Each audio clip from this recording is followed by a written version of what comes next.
যেই সমস্ত এমপিদেরকে মহোদয় কয়েও এমপি মহোদয় কয়েও লাগার হয়েছে না, এই সমস্ত লোক এখন ভাবতে হয়ে আপনাদের ধারে ধারে আসবে। কেন? এখন আমাদের দাম বেশি, আমি ভোট না দিলে এমপি হতে পারবো না। এত জোরে কম? হ্যাঁ, সিস্টেম যদি এরকম হয়ে যায় যে জনগণের ভোট লাগেই না, তো চলে অন্য কথা। কিন্তু ভোট যদি লাগে তাহলে জনগণের ধারে ধারে যায় দোয়া চায়। তখন যদি আপনি চাচা চাচা একটু আসেন মশালা করি, ভাই আমার আত্মা তখন ভালো না, ময়লা লেগে গেছে, মাটি লেগে আছে, তখন ওয়াশ শুরু করে দেয়। কয়েক মাটিতে ঘৃণা করে লাভ নাই, একদিন তো কবলে গেলে মাটি কি ঘুমাই। কেন? আপনার সম্মান বেশি। যার সম্মান বেশি তার কাছে যেতে হয়। রসুলের সম্মান যদি বেশি হয় তো রসুল বাসাবো আর মুদ্রা আসবেন কেন? আর দুজনে বলেন, হেরা সম্মানের জন্য দাঁড়ায় না, সম্মান রসুলের কাছ থেকে আদায় করে। যদি বলেন এখন দাঁড়াইছেন কেন, দুটো দাঁড়ায় পড়েন বৈশা পড়েন, এটা কোনো ফ্যাক্টর না, এটা কোনো বিষয় না। দাঁড়ায় পড়েন বৈশা পড়ে ঘুমাই পড়েন, আমরা নবীর দুটো দাঁড়ায় পড়ি, বৈশাও করি, ঘুমাইও করি, হাত চাটতে করি। রমান নামাজে রসুলের দুরুদ বৈশা বলি, জানাজার নামাজ আইলে আমরা রসুলের দুরুদ দাঁড়াই বলি। রসুলের রওজাতে জিয়ারত করতে গেলে হাত চাটতে করি, খালে তো হয় না কিছু। রাত্রে ঘুমাইয়ে ঘুমাইয়ে রসুলের দুরুদ পড়ি, তাহলে আর দাঁড়ানি আর বসা করে ব্যাপার না। কিন্তু আপনারা যে এর আগে বললেন দিবান সিমনে আমার আর দিও না যন্ত্রণা, ধনে যদি ওইটাম যদি চাইতাম সোনার মদিনা, এরপরে আল্লাহ দিল তার ঠিক না। হঠাৎ করে দেখা যায় উঠে যায়, তখন যদি জিজ্ঞাসা করেন কখন উঠতেছেন কেন, রসুলের সম্মানের জন্য। এত কিন্তু অসম্মানে করছিলেন, প্রথম থেকে দাঁড়ান, প্রথম থেকে দাঁড়ায় পড়েন, এই মাছ কেন উঠলেন কেন, এর আগেও তো দূরত পড়ছেন, বুঝে তো মাছ কাছে না, এর আগেও তো নবীর দূরত পড়লেন, ঠিকই হঠাৎ করে দাঁড়াচ্ছেন কেন? তখন আর কোনো কিছু জবাব না হয় রসুল আসছেন। রসুল আসছেন, হ্যাঁ।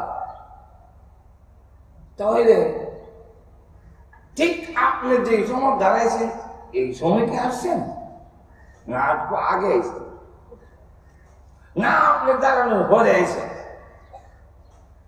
আবার যে বসতেছেন, বসাটা কিন্তু আপনার ইচ্ছায় বসতেছেন।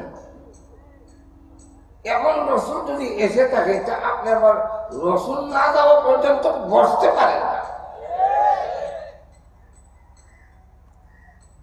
আমরা স্কুলের মাস্টার দিয়ে উদাহরণ দেয়, আপনি কি স্কুলে পড়েন নাই? হ্যাঁ পড়ছি তো। তাহলে স্যার আসলে দাঁড়ান নাই, দাঁড়াইছি, তাহলে রসুলের জন্য দাঁড়াইতে পারেন না? বলে কই আগরতলা, কই উগারতলা, রসুলের সামনে আর কই মাস্টার। মাস্টার সব আসলে দাঁড়াইতাম, রসুল আসলে আমরা এমন বেয়াদব নই যে রসুল যদি কিনে আসেন আর আমরা বসে থাকবো, এটা তো হইতে পারে। একটু জোরে কম। আচ্ছা, এরপরে যদি এসে থাকে সম্মানে দাঁড়াইছেন, আপনি যখন আবার বসলেন তখন আমরা স্যার আগে বলতে হইতো সিদ্ধম প্লিজ বসবো, তখন বসতাম। আপনাকে কি রসুল সিদ্ধম বলছেন? না, তাহলে রসুল তার তীর আপনি বসে দেন, এটা কি সম্মান হলো? তখন জবাব দেয়, আমরা যে সময় দাঁড়াই এই সময় রসুল আসে, আমরা যে সময় বই চলে যায়। তাহলে বোঝা গেল রসুলের ইজ্জতে দাঁড়ায় না, আমি এখন দাঁড়ানো রসুল আসেন, আমি এখন বলবো রসুল চলে যান। এইভাবে টেনে এনে ধাক্কায় বিদায় দিয়ে আশিকে রসুল হওয়া যায় না। এটা রসুলের ইজ্জত হয় না। অপরদিকে আপনারাই বলুন, দুরূদ শরীফ পড়া, রসুলের গুণকীর্তন গাওয়া, রসুলের প্রশংসা করা, এটা কি রসুলের দরকার না আমাদের দরকার? আমরা যদি রসুলের গুণকীর্তন না গাই, রসুলের সাইয়্যিদুল মুরসালিন, ইমামুল মুরসালিন, খাতামুন নবীন, এই টাইটেলগুলোকে বাদ দেবো না? এগুলো তো ঠিকই আছে। তাহলে আমরা তো করি আমাদের লাভে, সওয়াব হবে, গুনাহ হবে, মর্যাদা বাড়বে, কিয়ামতের দিন রসুলের সুপারিশ নসিব হবে। যেরকম ঠিক না? লাভটা কি রসুলের না আমাদের? তাহলে দরকার থাকে আমরা না রসুলের? তাহলে আমাদের যদি দরকার হয়, রসুল আসবেন কোন কাজে? আমি কোন দিক দিকে ঢুকবো মাহফিলে, রাস্তা চিনতেছি না, যাই বলেছেন তো চেয়ারে বসে গেছে দোকানে এক ভাই। ড্রাইভার সাহেব বললো, এই যে ভাই একটু এই দিকে আসেন, রাস্তা কালো আমাদের দেখছেন। তখন চেয়ারে বসে ওই দোকানদার বলতেছে, আমি এখানে বসা, এখানে কেন যাব? ড্রাইভার বললো, রাস্তাটা জিজ্ঞাসা করার জন্য, কোন দিকে যাবো? তো দরকার তোমার, তা আমি যাবো কেন, তুমি আর নাচবা? আমি বললাম, ঠিক কইছে রে, যা জিজ্ঞাসা করি। আর মনে মনে করিলাম একটা ওয়াজের পয়েন্ট হয়েছে। ড্রাইভারের ডাকে দোকানদার উঠতে আসে না, আর বিশ্বকর্মী তোমার ডাকে মুখ ডান মাথাবো আসবে।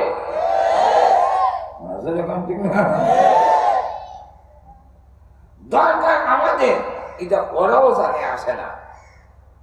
এটা আবার মোনাজাতের মধ্যে ঠিক করে দেয়, আমাদের কাছে করে নবী আসছেন, আর দোয়ার মধ্যে ঠিক করে দেয়। কারণ আল্লাহর কাছে তার বাফের করা যায় না।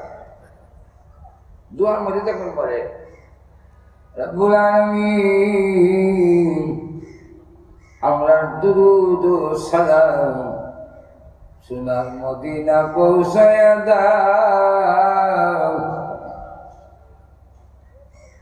আমার কি ঘুমায় আছে নাকি? আল্লাহ দুরূদ সালাম মদিনা সোনার মদিনা পৌঁছায় দাও। রসুল যদি এখানে এসে থাকেন তো বলার দরকার ছিল, নবী গো আইসেন যখন মুগ্ধা বাসাবো, আমরা দুরূদ আর সালাম মেহেরবানি করে আপনি লইয়া যান। রসুল এখানে আসলো, আপনার দুরূদ পাঠের মদিনা, এই যে কোন যুক্তি? তাহলে বোঝা গেল আসে না যে এটাই হইল ঠিক। আর যদি রসুল জাকাত থেকে সকল উম্মতের দুরূদ সালাম পাওয়া, এটাই হলো নবীর শান। জায়গায় জায়গায় সারা বিশ্ব নবীকে হাজির নাজির মনে করা, এটা নবীর শান নয়। তো আমরা অনেক সময় আন্দাজ করে দেওয়া শুরু করি, নবীর ইজ্জত আর সম্মান, সম্মান রক্ষা চাকরি আছে, বেশ কম করলে সম্মান হয় না। দুলাভাই যতই আদর করো, দুলাভাই থাকতে হবে। দুলাভাইকে সম্মান দিতে গেলে যদি বলে, দুলাভাই এত আদর করেন, আপনি এত জিনিস দেন, আব্বাও এতটা দেয় না, সুতরাং আপনার এখন আর দুলাভাই ডাকলে হয় না, এখন থেকে আব্বা রেখে দেবো।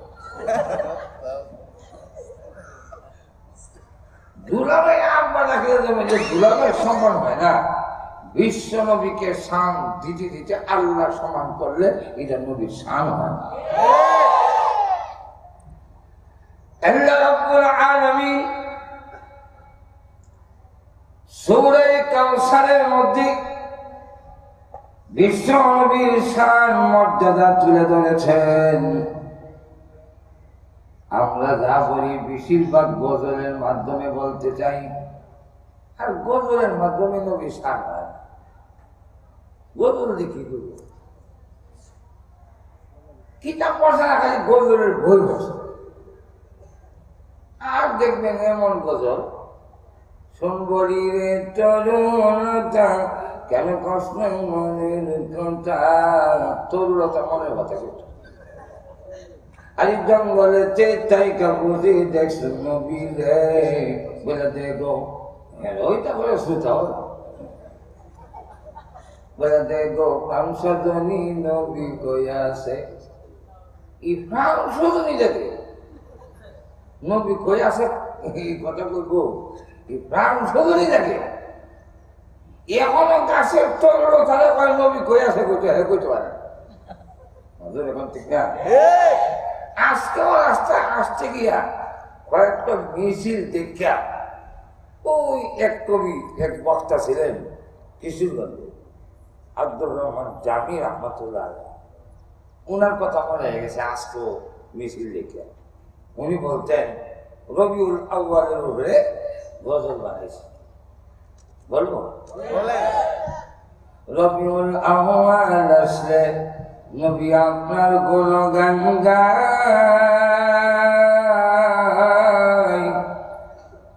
রবিউল আউয়াল গেলে পরে নবী গো আপনাকে আমরা ভুলে যাই। মিছিল দিতেছে, নবীর উপরে কোন হামলা আছে, নবীর নাম নিয়ে কেউ ব্যঙ্গ করলে বাদি সালাম দিয়েও এদের কোনো খুশ হওয়া যায় না। সারা বছর খুশ হবে রবিউল আউয়াল আসে। রবিউল আউয়াল আসলে আমরা বড় বড় সেমিনার করি, বড় বড় মিছিল দেই, জশ্নে দুরুসে মিছিল করি, আরো কত মিষ্টি খাই। মিছিলকারীদের চেহারার দিকে চাইলে পড়ে দাড়ির বংশ নাই, অথচ রসুলের গান। এই জন্যে আল্লাহ পাক তুলে ধরছেন বিশ্বনবীর শান। নবীর মধ্যে এমন কিছু গুণ বলতে হবে যা আর কারোর মধ্যে নাই। কোন নবীকেও আল্লাহ যা দেননি, আমাদের নবীকে যা দিয়েছেন সেটাই হল শানে রিসালাত, সেটার নাম হল শানে মুহাম্মাদি। এই জন্য কবি বলেন হোসনে ইউসুফ দমে ঈসা, হোসনে ইউসুফ দমে ঈসা ইয়াদ বজাদারি, আতে খুবা হামাদারন তু তনহাদারি। ইউসুফ আলাইহিস সালামের সুন্দর, আর কোন নবীকে এমন সুন্দর বানান নাই, কিন্তু আমাদের নবীকে এর চাইতে ডাবল সুন্দর দান করছে। দমে ঈসা, ঈসা আলাইহিস সালাম ফু দিলে মাটিটা পাখি বানায়া ফু দিলে জিন্দা হইয়া উড়াল দিয়ে চলে যেত, মানুষের চোখের আড়ালে আবার মাটির মাঝে মিশে যেত, মুর্দা জিন্দা হতো। আল্লাহ পাক এই মুআজিজা আপনি আমার নবীকেও দান করেছেন। এক কামের ব্যক্তির কাছে যখন রাসূল দাওয়াত দিলেন, তখন সে বলে আমার মেয়েটা কবরে ঘুমিয়ে আছে। সে যদি উঠে বলে আপনি নবী, তাহলে আমি মানি। রাসূল বললেন তোমার মেয়ের কবরটা কোন নামে দেখায় দাও। আল্লাহ রাসূল বললেন কুম বিইজনিল্লাহ, আল্লাহর হুকুম ওঠো। এই মেয়েটা কবর থেকে তখন উঠতেছে আর বলতেছে লাব্বাইকা ওয়া সা'দাইকা ইয়া রাসূলুল্লাহ, আমি সাক্ষী দিতেছি আকাশের নিচে জমিনের উপরে আপনার চাইতে সত্য আল্লাহ কাউকে বানান না। মুসা আলাইহিস সালামকে একটা লাঠি দিয়েছিলেন, হাত থেকে ছেড়ে দিলে সাপ হয়ে। আল্লাহ নবী বিশ্ব নবীকেও আল্লাহ এই মুআজিজা অটোমেটিক দেওয়া, মুআজিজাতুর রাসূল নামক কিতাবে লেখেন। আবু জাহেলের কাছে এক লোক কিছু টাকা পাবে, এলাকার সর্দার মাতাব্বরদের কাছে এসে বললেন, আমার ঘরে খাবার নাই, বাচ্চারা ক্ষুধার্ত, খাবারের জন্য খাচ্ছে, আপনি কান্নাকাটি করতেছে, আপনি যদি একটু বলেন, আপনারা যদি বলেন টাকাটা দেন, আমার বাচ্চাদের খাবারের ব্যবস্থা হয়। তারা জবাব দিল, আবু জাহেল আমাদের দেশের বড় সর্দার, উনি টাকা আত্মসাৎ করছে, এটা আর ভাবার আশা নাই। আমাদের দেশে এখনো বড় সর্দারের টাকা মারলে এটা ভাবা যায় না। এই মুহূর্তে দেখে রসুল আসছে, এমনি তারা বলে, এই যে মুহাম্মদ, ওনার সাথে আবু জাহেলের কোন সম্পর্ক ভালো, যদি ওনাকে রাজি করতে পারো আর উনি যদি আবু জাহেলের কাছে বলে, তাহলে তোমার টাকাটা হওয়া সম্ভব। আপনারা কি মনে করেন রসুলের সাথে আবু জাহেলের সম্পর্ক ভালো? এই কথা বলার উদ্দেশ্য কি? মাইল লাগাই দেওয়া। আমাদের এলাকায় এক লোক ছিল, উনি নাই, করো, উনি ওনাকে খালি বললেই হতো, আপনি ধরলে উনি ধরবে, আমি হয় করলে উনি হয় করবে। বাইরের কোন ভিক্ষুক আসলে আমরা শুরু সম্ভবতাম, এই বাড়ির এক শাসা আছে, খুব দামি, খুব দামশীল, আর ওনার নাম হলো তু। আপনি কিন্তু গিয়ে ডাক দেন, তু শাসা বাড়িতে আছেন, উনি ভিক্ষুককে সহজে বিদায় দেয় না, অনেক দান সাহায্য করে। ভিক্ষুক তার আসল রহস্য জানে না। ভিক্ষুক দেখতেছে ওই বাড়ির দিকে, আর আমাদের উদ্দেশ্য হলে বাড়িটা লাগাই দেওয়া।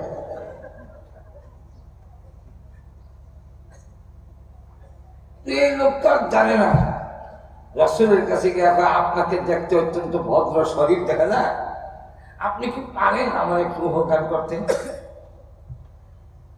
অমুকে আমার আবু জাহেলের টাকা দেয় না, আপনি বললেন নাকি টাকা দিবে? রাসূল বলেন, সর্দার মাতব্বরদের কাছে বললো, ওনারাই বলতেন আপনার কাছে বলার জন্য, তাই নাকি? চলো যাই। রাসূল যখন যাচ্ছেন, এই দৃশ্য দেখে তারা লাইন ধরে দাঁড়ায় আছে, হামলাটা যে হবে এটা দেখার জন্য। রাসূল গিয়ে ডাক দিলেন, আস্তে করে দরজায় হাত স্পর্শ করলেন, আর বললেন, চাচা বাড়িতে আছেন? আবু জাহেল খেতে বসছিল, হাতও দেয় নাই, জুতা ভাও দেয় নাই, দৌড় দিয়ে রাসূলের সামনে এসে জোর হাত করে দাঁড়ায় থরথর করে কাঁপতেছে। যারা দাঁড়াইছিল তামসা দেখবে, এরা এইটা দিকে হে কি? আবু জাহেল জিন্দেগিতে কোনোদিন মূর্তির সামনেও এইভাবে দাঁড়ায় না। দেখো কিভাবে দাঁড়াইছে, আর কাঁপতেছে। আমাদের সামনে বলে হ্যান করবে, ত্যান করবে, আর মুহাম্মদের সামনে কিভাবে করজোর হয়ে দাঁড়াইছে, একটু বোঝা যায় তারা তারা মিল আছে। আমাদের এখানে হ্যান করবে, ত্যান করবে, আমরা মানি দিকে বড় সর্দার, না মানলে কিসের সর্দার? চলো যাই, আজকে সর্দার জুড়ে গেল। রাসূল বলেন, চাচা এই লোকটাকে আপনার কাছে টাকা পাবে? হ্যাঁ দিয়ে দেন। দেখেন ডাক্তার শুনে চলে এসেছি, আমি তো জানি না টাকার জন্য যে আসছেন, তাই ঘর থেকে আর টাকাটা এনে দেওয়ার মতো কিছু সময় আমাকে ভিক্ষা দেন, আমার কিছু সময়। রাসূল বলেন, যান নিয়ে আসেন, টাকা এনে দিয়ে এখন মাফ করে দেন, আমার মাফ করে যান, মাফ। ওই লোকটাকে বলে তোমার টাকা পাইছো? বলে জি। তুমি যাও, আমিও যাই। সব আসছে এসে আজকে আর পাকে যাওয়ার কোনো সুবিধা নাই, যাই দেখ আমরা দেখছি মুহাম্মদের সামনে যেভাবে দাঁড়িয়েছ জীবনে কোনদিন মূর্তির সামনে তুমি দাঁড়াও না। আমরা বললে কি টাকানি তোমরা পরিশোধ করতে? মুহাম্মদ কইতি সব এনে দিয়ে ফেললে আসলে তোমরা সব মিল, আর আমাদের শুধু যজ্ঞ হাসাতে লাগাই যাচ্ছে। আবু যাই দেখা এমনি নেবে যা টাকা দিছি ঠিকই, এমনি দেই নাই, সিফালিল্লা দিছি। সিফালিল্লা এটা কি? আল্লাহর কুদরতি সিফা। আমি মুহাম্মদ যখন আমার দরজায় হাত স্পর্শ করে ডাক দিছে, আমি তাকায় দেখি সমস্ত ঘরের মধ্যে ভূমিকম্প আরম্ভ হয়েছে আর একটা বিকট শব্দ হয়েছে। আমি ভাবছি মুহাম্মদ যে কয় কিয়ামত হবে, মনে হয় কিয়ামত শুরু হয়ে গেছে। দৌড় দিয়ে বের হয়েছি, ঘর থেকে বের হওয়ার জন্য জুতো পাও দেয় নাই, হাতও দই নাই, কিন্তু মুহাম্মদের গিয়া দিকে গেইটের সঙ্গে মুহাম্মদ খারাপ, আর মুহাম্মদের দুই কাঁধে দুইটা বিশাল অজগর সাপ, তার দুই সাপের দুই চোয়ার, একটা ঠোঁট আমার পায়ের নিচে, আরেক ঠোঁট সাপের আরেক চোয়ার আমার মাথার উপর দিয়ে, মাঝখান দিয়ে জিব্বা বাড়িকে রাখা। টাকা দিবে না ফেলে বিচাইবে, ঠিক করে রাখা যাবে।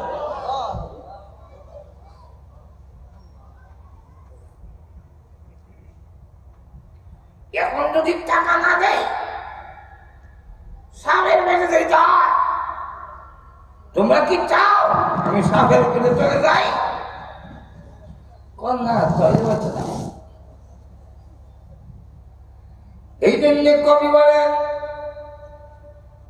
সমস্ত নবীদেরকে আল্লাহ যা দিয়েছিলেন, আমাদের নবীকে আল্লাহ তা দিয়েছিলেন, কিন্তু আমাদের নবীকে আল্লাহ যা দিয়েছেন অতীতের কোন পয়গম্বরকে আল্লাহ তা দেন নাই। এটাই হলো নবীর সার।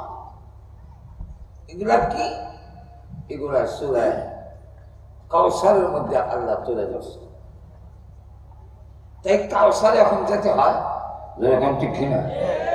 কি কি দিছেন বিস্তারিত আলোচনা করতে গেলে অন্তত 40 দিন আমার এখানে থাকতে হবে। এক জায়গায় একাধারে রমজান মাসে সূরা কাউসার 15 দিন পর্যন্ত তাফসীর হইল, কিন্তু শেষ হইছে না। কেন? তাফসীরে কাবিরের মধ্যে শুধু কাউসার শব্দের 40টা অর্থ বলছে। এই 40টা অর্থ বলতে গেলে তো 40 দিন লাগবে। এই অল্প সময় কি করা সম্ভব?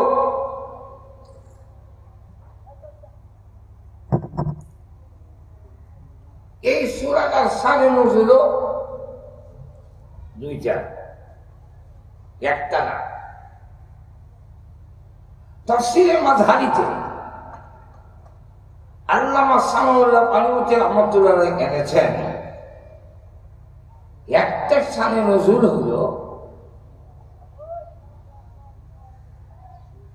কাবাগরের ভিতরে 360টা মূর্তি থাকার কারণে আশেপাশের মূর্তি পূজারীরা বৎসরে একবার জমা হতো নারী পুরুষ এসে উলঙ্গ হইয়া তারা তওয়াফ করত। নারী পুরুষ উলঙ্গ। তাদেরকে জিজ্ঞাসা করলে তোমরা উলঙ্গ হও কেন? ওরা জবাব দিত, গুনাহ করার সময় যে কাপড়গুলো সাথে ছিল এগুলো তো না পাপ হয়ে গেছে, এই জন্য ফেলে দিয়ে পাপ পবিত্র হয়ে যায়। কি মন মাতাল চিন্তা করে। গুনাহ করার সময় কাপড়গুলো সাথে ছিল, এই কারণে নামা পেয়ে গেছে, ফেলে দিলে। তাহলে সেই যন্ত্রপাতি দিয়া গুনাহ করছ, এই যে কাটতে হলা ইদি কাটে না। এগুলোর বলা হয় যাতে মাতাল তারে ঠিক। এই আপনাদের এখানে বাজারে বসে এক লোক কড়া বিক্রি করে। চৈত্র মাস খুব গরম, 3টা মিলাই এক হালি দেয়, এক হালি না। তার জন্য বলে 3 কড়া তো আগে হয় না, 4টাই না এক হালি।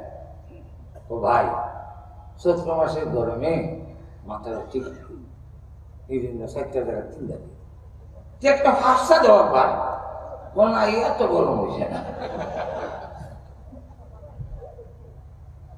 ইঁদুরে বলে যাতে মাথা, তাহলে ঠিক আছে, ভাব দেয় না। যাক, এই সময় এই অনুষ্ঠানে হাজির হইল ইহুদিদের মধ্যে একজন আলিম ছিল, তওরাতের। তওরাত কিতাবের আলেম, ঘুষখোর, সুদখোর, বদমাইশ সর্দার। ঘুমে গেছেন? কিছু হা না কইয়া তওরাত কিতাবের মোল্লা, আবার সুদখোর, আবার সর্দার হওয়ার কারণে ঘুষখোর সর্দার। এরপরে আবার বদমাইশ। বদমাইশ মানে বেশ কিছু নারী সে রাখত, এই নারীগুলো দিয়া ব্যভিচারের কাজ করে। এই লোকটা এরকম মোল্লা আমার বাংলাদেশেও আছে। আচ্ছা, জোরে কম। হির দাবি করে, কিন্তু হির না, বদমাইশ। যে এর নামের লোক অন্য মহিলা দিয়া হাও টিপায়, হাও সাবায়, খেদমত নেয়, এটা যে বদমাইশ, এর মধ্যে কোনো সন্দেহ নেই। লক্ষ্য করে দেখেন, এই সময় এই লোকটা আসার পরে মক্কার লোকদের সাথে তার সুদের কারবার ছিল। মক্কার মসজিদটা জিজ্ঞাসা করলো যে মুহাম্মদ আমাদের দেশে যে নবী দাবি করে, আপনাদের কিতাবে কি বলে, মুহাম্মদ শ্রেষ্ঠ না আমরা শ্রেষ্ঠ? এই যে লোকগুলো আসলো, তাদেরকে খাবার দেওয়া, পানি দেওয়া, এই খেদমতটা আমরা করি, মুহাম্মদকে করতে দেই না। এবার বলেন তো, আপনাদের কিতাবে কি বলে, মুহাম্মদ শ্রেষ্ঠ না আমরা শ্রেষ্ঠ? সে চিন্তা করে দেখে, কিতাবের কথা বললে বলতে হয় মুহাম্মদ শ্রেষ্ঠ। আর এই সত্য কথাটা যদি বলি, তাহলে এদের সাথে আমার সুদের কারবারটা নষ্ট হয়ে যাবে।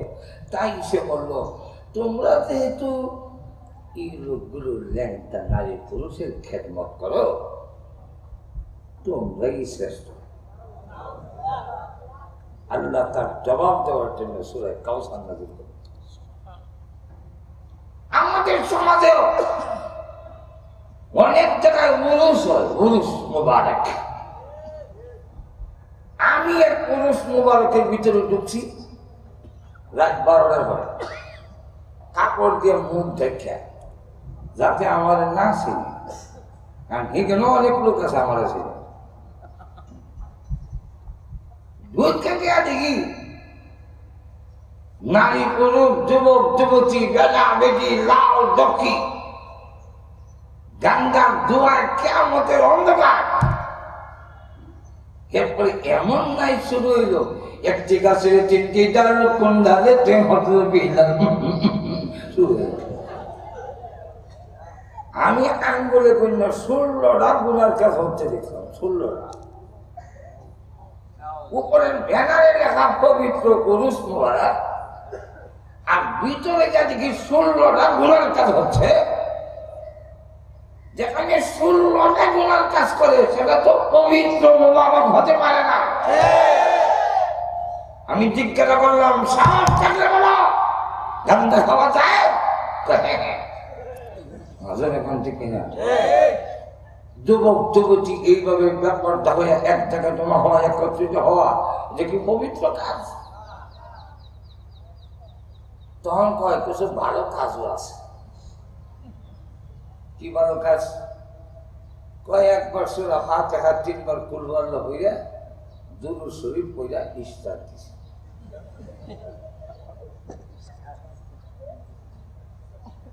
আমি বললাম, যেখানে গুনার কাজ হয়, এখানে কোরআন শরীফ, দুরূদ শরীফ পড়লে এই জিনিস পবিত্র হয় না, বরং কোরআন শরীফ এবং দুরূদের অবমাননা করে। এটা পবিত্র হয়। যদি তাই হয়, আমি যদি 100 রাত পায়খানা, তার সাথে আরো 100 রাত হালুয়া, এর মধ্যে আবার গোলাপ জল, এর মধ্যে কিছু আতর, এগুলা দিয়া কেমন মাখাইয়া মিক্স করে প্যাকেট করে যদি উপরে লেখা দেয় পবিত্র পায়খানা, ওইটা কি করে? এটা কি করে? পায়খানা আবার মোবারক হয় কেমন? পবিত্র হালুয়া আছে না, আতর আছে না, গোলাপ জল আছে না, কোনা দিলেও পায়খানা পবিত্র হয় না। পায়খানার মধ্যে হালুয়া মিশাইলে, আতর মিশাইলে যেমন পবিত্র হয় না, যেখানে গুনাহ হয় সেখানে কোরআন পড়লে, দুরূদ শরীফ পড়লে পবিত্র হয় না। কিন্তু এক শ্রেণীর মোল্লা আছে, ওদের জিজ্ঞাসা করলে এরা, আমরা যে এই লোকগুলোর খেদমত করি, আমরা কাজটা ভালো না, ওই যে কৌমির দেওবন্দি তবলিগ মোল্লারা এরা যে এগুলা কয় খারাপ, আমরা কি কর? তখন কিছু মোল্লা আছে, এরা কয় না না তুমি ভালো, এই যে খারাপ। আর তো জানি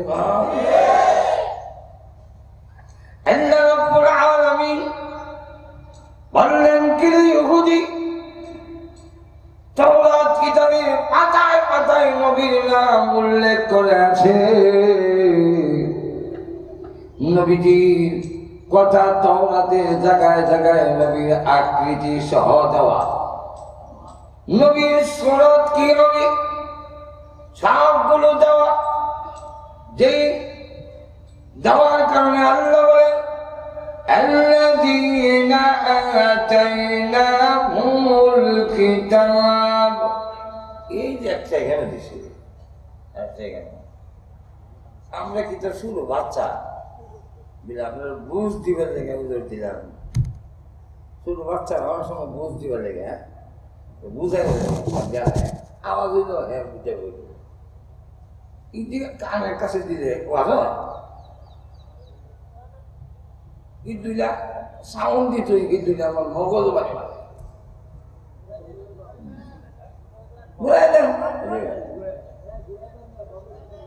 আর দিয়ে দিত আর দিয়ে দিত। লক্ষ্য করে দেখেন الذين آتيناهم الكتاب يعرفونه كما يعرفون أبناءهم। আল্লাহ রাব্বুল আলামিন বলেন যাদেরকে আমি কিতাব দিয়েছি ওরা আমার নবীকে দেখলে এইভাবে চিনে যেইভাবে বাবা তার ছেলেকে চিনে।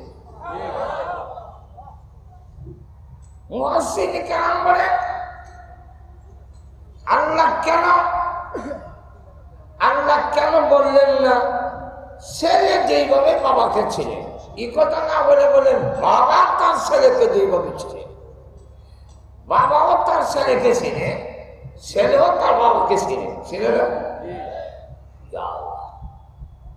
আমার কত বুঝিন না, কিছু হা না কইয়ে মাঠের মধ্যে যদি বসা থাকে হাজারো লোকের মধ্যে আমার আব্বা দেখা মাত্রই চিনি আমার আব্বা বসা, আমি যদি দেখি আমার ছেলে বসা দেখা মাত্রই চিনি আমার ছেলে, দুজনই চিনে। কিন্তু আল্লাহ বাবার কথা আনলেন, ছেলের কথা আনলেন না কেন? তাফসীর কারকরা বলেন ছেলে বাবাকে যা চিনে, চিনার বেলায় পরিপূর্ণ চিনা হলে বাবা। কেন? সন্তান বড় হইয়া সে পৃথিবীতে আইসে দেখছে আমি বড়, তার বসে বলতে নাই আমার অনেক অঙ্গ প্রত্যঙ্গ ও দেখা নাই, কিন্তু বাবা তার সন্তানকে জন্ম থেকে শুধু শিশু ভেবি অবস্থা দেখার কারণে পেশাব পায়খানা রাস্তার দিকে ধরিয়া কোন জায়গা চিনবার বাকি নাই। এই কারণে আল্লাহ বলছেন বাবা তার ছেলেকে যেইভাবে চিনে ইহুদিরা বিশ্ব নবীকে দেখলে এইভাবে চিনে। ওই ঘটনা আমি এখন বলার সময় নাই, আজানের বেশি সময় এমন লাগতো মানে আল্লাহ রাব্বুল আলামিন তখন তার জবাব দেওয়ার জন্য সূরাতুল কাউসার নাযিল করে বললেন আমার নবীর চাইতে মুশরিকরা কখনোই সম্মানিত হতে পারে না। আমার নবীকে এমন জিনিস দিয়েছি পৃথিবীতে কাউকে আমি আল্লাহ এত নিয়ামত দেই নাই। আরেকটা সান্নজুল বলবো, রসুলের 2 ছেলে আর 4 মেয়ে ছিল। ছেলে কয়জন, মেয়ে? কেউ 3 ছেলের কথা বলছেন। ছেলেগুলো ছোট থাকতে আল্লাহ নিয়ে গেছে, মেয়েগুলো বড় হয়েছে, বিয়ে দিয়েছেন, অনেক মেয়ে একটা সন্তানও হয়েছে। কিন্তু আল্লাহ রাব্বুল আলামিন বিশ্ব নবীর ছেলেগুলো শুধু থাকতেই নিয়ে গেলেন, বড় হতে দিলেন না এবং ঘোষণা দিলেন মা কানা মুহাম্মাদুন আবা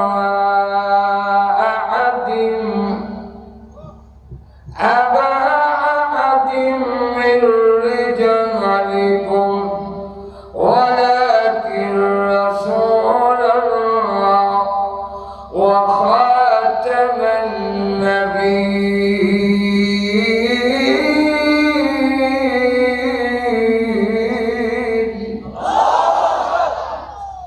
মুহাম্মদ কোন পুরুষের বাবা নন, আমার নবী মুহাম্মদ কোন পুরুষের বাপ না।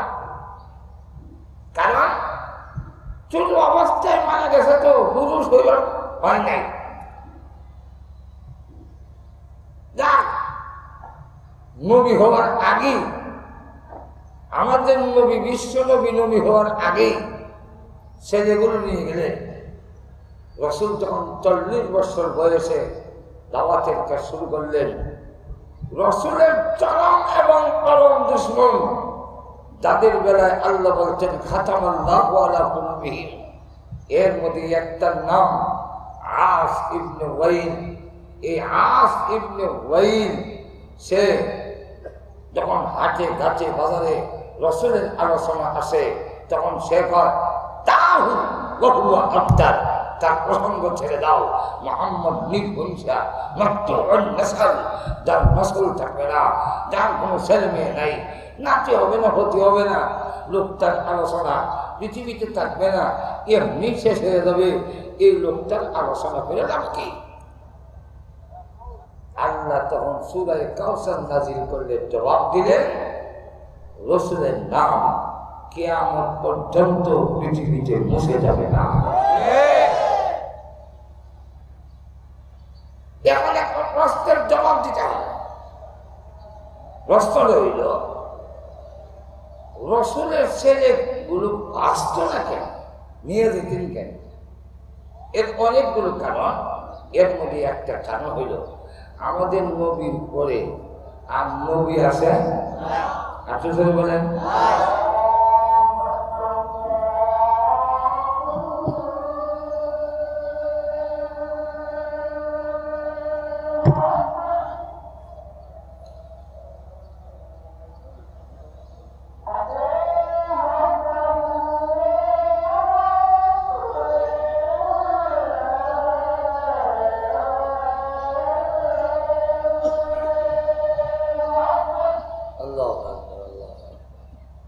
বসেন, আজান হয়ে গেলে 2 মিনিটে ফিনিশিং দেন।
তো আমাদের নবীর পরে আর কোন নবী নাই, আসবে না, নবী নাই। কথা বলছেন, নবী আইব কিন্তু নবুয়ত নাই। ঈশ্বরের সমাবার আইব কিন্তু নবুয়ত নাই। তো নবীর ছেলে যদি পৃথিবীতে বেঁচে থাকে, এক শ্রেণীর লোক আছে আশেকে ব্যবস, নবীর ছেলেকে নবী বানাই দেয়। যেমন আমাদের দেশে ফিরের করে ওইলে যোগ্যতা থাকলে আচ্ছা আলহামদুলিল্লাহ, কিন্তু যোগ্যতা না থাকলেও আমাদের সমাজ পীরের করে ওইলে জোর করে পীর বানায় দেয়। জোর করে পীর বানায় দেয়, জোর করে পীর। এমনও আছে পীর জাদা এক জায়গায় পোস্টার লাগে রাখছে, আর কি লুৎ লুতাকাল নিচে লেখা পীর জাদা। আমিও দাঁড়াইছি, লোকজন দেখতেছে, একজন দিকে মন্তব্য করে এটা পীর জাদা, দেখতে দি হারাম দাদা তুলেন।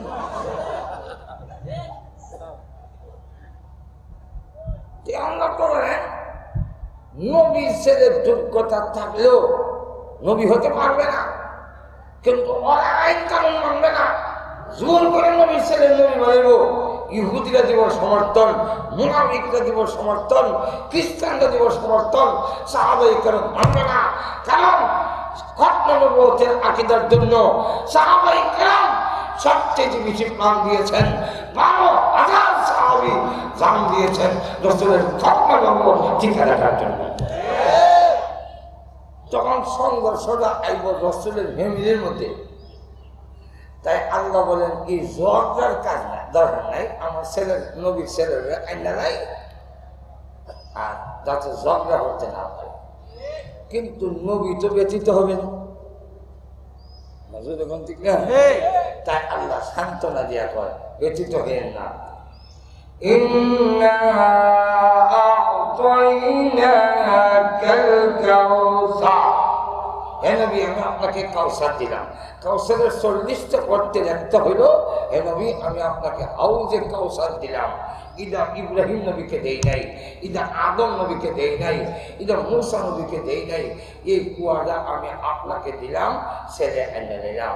আল্লাহ রসুল বলেন ছেলে নিলে নিছেন, আমাদের যখন কাউসার দিয়েছেন নিয়ে যান, কোনো আপত্তি নেই। আমার মনের মধ্যে কোনো ব্যথা নাই। আল্লাহ পাক আমাদের সকলকে বিশ্ব নবীর শান মর্যাদা উপলব্ধি করে জীবনের সর্বক্ষেত্রে তাকে অনুসরণ করার তৌফিক আল্লাহ আমাদের দান করুন। আমিন। ওয়া আখিরু দাওয়ানা আলহামদুলিল্লাহি রাব্বিল আলামিন। আসসালামু